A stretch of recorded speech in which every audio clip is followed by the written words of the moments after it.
দরিদ্রতা কাটবে, সব ইচ্ছে পূরণ হবে। আজ বুধবার শ্রবণ করো এই গণেশ মন্ত্র। আজই বদলে যাবে আপনার ভাগ্য। নমস্কার দর্শক বন্ধুরা, আমাদের চ্যানেলের নতুন একটি ভিডিওতে আপনাদের সকলকে স্বাগত। বন্ধুরা, আজ আপনারা আমাদের এই ভিডিওতে এমন একটি গণেশ মন্ত্র 108 বার শ্রবণ করবে, যে মন্ত্র শোনা মাত্রই আপনার জীবনের বড় থেকে বড় সমস্যাগুলো সব দূর হয়ে যাবে। আপনার দীর্ঘদিনের মনের ইচ্ছেগুলো এক এক করে পূরণ হতে শুরু করবে। জীবন থেকে কেটে যাবে দরিদ্রতার চরম অভিশাপ। বন্ধুরা, আজ বুধবার আপনারা যদি ভগবান গণেশের ওপর পূর্ণ ভক্তি ও বিশ্বাস রেখে এই মন্ত্রটি মাত্র 108 বার শ্রবণ করে, তাহলে আজই বদলে যাবে আপনার ভাগ্য। বন্ধুরা, আপনারা দিনের যে কোনো সময় মন্ত্রটি শ্রবণ করতে পারে। আপনারা যদি বিছানায় শুয়েও মন্ত্রটি শ্রবণ করে, তাহলে মন্ত্রটির প্রভাব কোনোভাবেই কম হবে না। মন্ত্রটি এতটাই শক্তিশালী যে মন্ত্রটি আজ বুধবার যদি কোনো ভক্ত প্রকৃত শ্রদ্ধা ও ভক্তির সঙ্গে শ্রবণ করতে পারে, তাহলে আজই তার জীবনে কোনো সুখবর আসবে। তবে মন্ত্রটি শ্রবণ করা শুরু করলে পুরো 108 বারই শ্রবণ করবে। অর্ধেক শ্রবণ বা আংশিক শ্রবণ করে ছেড়ে দিলে সময় নষ্ট ছাড়া আর কিছুই হবে না। তাহলে আসুন বন্ধুরা, আর কথা না বাড়িয়ে আমরা এবার শ্রবণ করি সেই শক্তিশালী গণেশ মন্ত্র। ॐ एकदन्तं महाकायं लम्बोदरं गजाननं विघ्ननाशकरं देवं हेरं प्रणमाम्यहम्। ॐ एकदन्तं महाकायं लम्बोदरं गजाननं विघ्ननाशकरं देवं हेरं प्रणमाम्यहम्। ॐ एकदन्तं महाकायं लम्बोदरं गजाननं विघ्ननाशकरं देवं हेरं प्रणमाम्यहम्। ॐ एकदन्तं महाकायं लम्बोदरं गजाननं विघ्ननाशकरं देवं हेरं प्रणमाम्यहम्। ॐ एकदन्तं महाकायं लम्बोदरं गजाननं विघ्ननाशकरं देवं हेरं प्रणमाम्यहम्। ॐ एकदन्तं महाकायं लम्बोदरं गजाननं विघ्ननाशकरं देवं हेरं प्रणमाम्यहम्। ॐ एकदन्तं महाकायं लम्बोदरं गजाननं विघ्ननाशकरं देवं हेरं प्रणमाम्यहम्। ॐ एकदन्तं महाकायं लम्बोदरं गजाननं विघ्ननाशकरं देवं हेरं प्रणमाम्यहम्। ॐ एकदन्तं महाकायं लम्बोदरं गजाननं विघ्ननाशकरं देवं हेरं प्रणमाम्यहम्। ॐ एकदन्तं महाकायं लम्बोदरं गजाननं विघ्ननाशकरं देवं हेरं प्रणमाम्यहम्। ॐ एकदन्तं महाकायं लम्बोदरं गजाननं विघ्ननाशकरं देवं हेरं प्रणमाम्यहम्। ॐ एकदन्तं महाकायं लम्बोदरं गजाननं विघ्ननाशकरं देवं हेरं प्रणमाम्यहम्। ॐ एकदन्तं महाकायं लम्बोदरं गजाननं विघ्ननाशकरं देवं हेरं प्रणमाम्यहम्। ॐ एकदन्तं महाकायं लम्बोदरं गजाननं विघ्ननाशकरं देवं हेरं प्रणमाम्यहम्।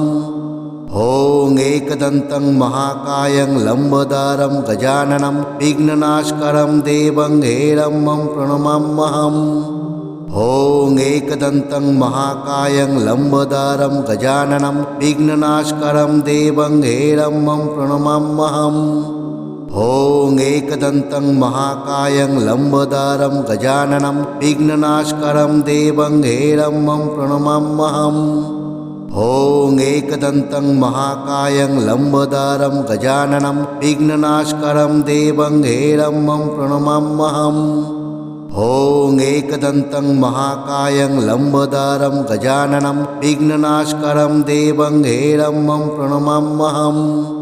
ॐ एकदन्तं महाकायं लम्बोदरं गजाननं विघ्ननाशकरं देवं हेरं प्रणमाम्यहम्। ॐ एकदन्तं महाकायं लम्बोदरं गजाननं विघ्ननाशकरं देवं हेरम्बं प्रणमाम्यहम्। ॐ एकदन्तं महाकायं लम्बोदरं गजाननं विघ्ननाशकरं देवं हेरम्बं प्रणमाम्यहम्। ॐ एकदन्तं महाकायं लम्बोदरं गजाननं विघ्ननाशकरं देवं हेरम्बं प्रणमाम्यहम्। ॐ एकदन्तं महाकायं लम्बोदरं गजाननं विघ्ननाशकरं देवं हेरम्बं प्रणमाम्यहम्। ॐ एकदन्तं महाकायं लम्बोदरं गजाननं विघ्ननाशकरं देवं हेरम्बं प्रणमाम्यहम्। ॐ एकदन्तं महाकायं लम्बोदरं गजाननं विघ्ननाशकरं देवं हेरम्बं प्रणमाम्यहम्। ॐ एकदन्तं महाकायं लम्बोदरं गजाननं विघ्ननाशकरं देवं हेरम्बं प्रणमाम्यहम्। ॐ एकदन्तं महाकायं लम्बोदरं गजाननं विघ्ननाशकरं देवं हेरम्बं प्रणमाम्यहम्। ॐ एकदन्तं महाकायं लम्बोदरं गजाननं विघ्ननाशकरं देवं हेरम्बं प्रणमाम्यहम्। ॐ एकदन्तं महाकायं लम्बोदरं गजाननं विघ्ननाशकरं देवं हेरम्बं प्रणमाम्यहम्। ॐ एकदन्तं महाकायं लम्बोदरं गजाननं विघ्ननाशकरं देवं हेरम्बं प्रणमाम्यहम्। ॐ एकदन्तं महाकायं लम्बोदरं गजाननं विघ्ननाशकरं देवं हेरम्बं प्रणमाम्यहम्। ॐ एकदन्तं महाकायं लम्बोदरं गजाननं विघ्ननाशकरं देवं हेरम्बं प्रणमाम्यहम्। ॐ एकदन्तं महाकायं लम्बोदरं गजाननं विघ्ननाशकरं देवं हेरम्बं प्रणमाम्यहम्। ॐ एकदन्तं महाकायं लम्बोदरं गजाननं विघ्ननाशकरं देवं हेरम्बं प्रणमाम्यहम्। ॐ एकदन्तं महाकायं लम्बोदरं गजाननं विघ्ननाशकरं देवं हेरम्बं प्रणमाम्यहम्। ॐ एकदन्तं महाकायं लम्बोदरं गजाननं विघ्ननाशकरं देवं हेरम्बं प्रणमाम्यहम्। ॐ एकदन्तं महाकायं लम्बोदरं गजाननं विघ्ननाशकरं देवं हेरम्बं प्रणमाम्यहम्। ॐ एकदन्तं महाकायं लम्बोदरं गजाननं विघ्ननाशकरं देवं हेरम्बं प्रणमाम्यहम्। ॐ एकदन्तं महाकायं लम्बोदरं गजाननं विघ्ननाशकरं देवं हेरम्बं प्रणमाम्यहम्। ॐ एकदन्तं महाकायं लम्बोदरं गजाननं विघ्ननाशकरं देवं हेरम्बं प्रणमाम्यहम्। ॐ एकदन्तं महाकायं लम्बोदरं गजाननं विघ्ननाशकरं देवं हेरम्बं प्रणमाम्यहम्। ॐ एकदन्तं महाकायं लम्बोदरं गजाननं विघ्ननाशकरं देवं हेरम्बं प्रणमाम्यहम्। ॐ एकदन्तं महाकायं लम्बोदरं गजाननं विघ्ननाशकरं देवं हेरम्बं प्रणमाम्यहम्। ॐ एकदन्तं महाकायं लम्बोदरं गजाननं विघ्ननाशकरं देवं हेरम्बं प्रणमाम्यहम्। ॐ एकदन्तं महाकायं लम्बोदरं गजाननं विघ्ननाशकरं देवं हेरम्बं प्रणमाम्यहम्। ॐ एकदन्तं महाकायं लम्बोदरं गजाननं विघ्ननाशकरं देवं हेरम्बं प्रणमाम्यहम्। ॐ एकदन्तं महाकायं लम्बोदरं गजाननं विघ्ननाशकरं देवं हेरम्बं प्रणमाम्यहम्। ॐ एकदन्तं महाकायं लम्बोदरं गजाननं विघ्ननाशकरं देवं हेरम्बं प्रणमाम्यहम्। ॐ एकदन्तं महाकायं लम्बोदरं गजाननं विघ्ननाशकरं देवं हेरम्बं प्रणमाम्यहम्। ॐ एकदन्तं महाकायं लम्बोदरं गजाननं विघ्ननाशकरं देवं हेरम्बं प्रणमाम्यहम्। ॐ एकदन्तं महाकायं लम्बोदरं गजाननं विघ्ननाशकरं देवं हेरम्बं प्रणमाम्यहम्। ॐ एकदन्तं महाकायं लम्बोदरं गजाननं विघ्ननाशकरं देवं हेरम्बं प्रणमाम्यहम्। ॐ एकदन्तं महाकायं लम्बोदरं गजाननं विघ्ननाशकरं देवं हेरम्बं प्रणमाम्यहम्। ॐ एकदन्तं महाकायं लम्बोदरं गजाननं विघ्ननाशकरं देवं हेरम्बं प्रणमाम्यहम्। ॐ एकदन्तं महाकायं लम्बोदरं गजाननं विघ्ननाशकरं देवं हेरम्बं प्रणमाम्यहम्। ॐ एकदन्तं महाकायं लम्बोदरं गजाननं विघ्ननाशकरं देवं हेरम्बं प्रणमाम्यहम्। ॐ एकदन्तं महाकायं लम्बोदरं गजाननं विघ्ननाशकरं देवं हेरम्बं प्रणमाम्यहम्। ॐ एकदन्तं महाकायं लम्बोदरं गजाननं विघ्ननाशकरं देवं हेरम्बं प्रणमाम्यहम्। ॐ एकदन्तं महाकायं लम्बोदरं गजाननं विघ्ननाशकरं देवं हेरम्बं प्रणमाम्यहम्। ॐ एकदन्तं महाकायं लम्बोदरं गजाननं विघ्ननाशकरं देवं हेरम्बं प्रणमाम्यहम्। ॐ एकदन्तं महाकायं लम्बोदरं गजाननं विघ्ननाशकरं देवं हेरम्बं प्रणमाम्यहम्।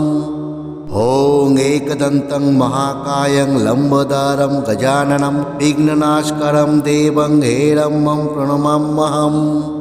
ॐ एकदन्तं महाकायं लम्बोदरं गजाननं विघ्ननाशकरं देवं हेरम्बं प्रणमाम्यहम्। ॐ एकदन्तं महाकायं लम्बोदरं गजाननं विघ्ननाशकरं देवं हेरम्बं प्रणमाम्यहम्। ॐ एकदन्तं महाकायं लम्बोदरं गजाननं विघ्ननाशकरं देवं हेरम्बं प्रणमाम्यहम्। ॐ एकदन्तं महाकायं लम्बोदरं गजाननं विघ्ननाशकरं देवं हेरम्बं प्रणमाम्यहम्। ॐ एकदन्तं महाकायं लम्बोदरं गजाननं विघ्ननाशकरं देवं हेरम्बं प्रणमाम्यहम्। ॐ एकदन्तं महाकायं लम्बोदरं गजाननं विघ्ननाशकरं देवं हेरम्बं प्रणमाम्यहम्। ॐ एकदन्तं महाकायं लम्बोदरं गजाननं विघ्ननाशकरं देवं हेरम्बं प्रणमाम्यहम्।